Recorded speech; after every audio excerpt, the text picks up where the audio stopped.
এটা মানুষের জয়। তৃণমূল কংগ্রেসের বিভিন্ন প্রকল্পগুলোর সমর্থনে এবং মমতা ব্যানার্জি নেতৃত্বে তৃণমূল কংগ্রেস যেভাবে প্রচার অভিযানে নেমেছিল, মানুষ তাকে সমর্থন করেছে এবং আমরা 29টা আসনে আমরা জয়যুক্ত হয়েছি। আরও আমাদের বেশি আশা ছিল, আমরা ভেবেছিলাম আমরা 32-33টা পাবো, যাই হোক 29টা আসন আমরা পেয়েছি। বড়নগরে আমাদের প্রার্থী প্রায় 8,000-এরও বেশি ভোটে জয়যুক্ত হয়েছে।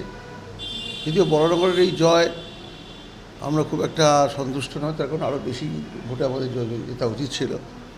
যে কোনো কারণেই হোক বিজেপির ভোটটা বেড়েছে এবং বামের ভোট নামে গেছে বলেই এতটা আমাদের মার্জিনটা কমেছে। তবু আমরা জয়ের ব্যাপারে খুব নিশ্চিত ছিলাম যে আমরা জিতবই। আমরা জিতেছি এবং আমরা সকলেই আনন্দিত এবং আমরা এই জয় তো মানুষের কাছে উপহার দিচ্ছি। আর মানুষেরই জয়, এটা তো আমাদের জয় না, আমরা শুধু পরিশ্রম করেছি মাত্র। মানুষই আমাদের জিতিয়েছে।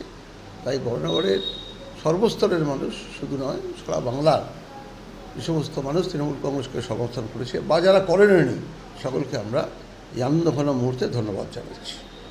সায়ন্তিকা ব্যানার্জির মার্জিন এত কম, এটা কি দলের অন্তর্দ্বন্দ্ব? না, দলের অন্তর্দ্বন্দ্ব আমি বলবো না।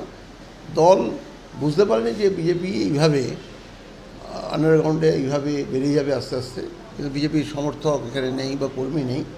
কিন্তু ক্রমান্বয়ে যে ভোট বেড়েছে, বেশ কিছু বামপন্থী ভোট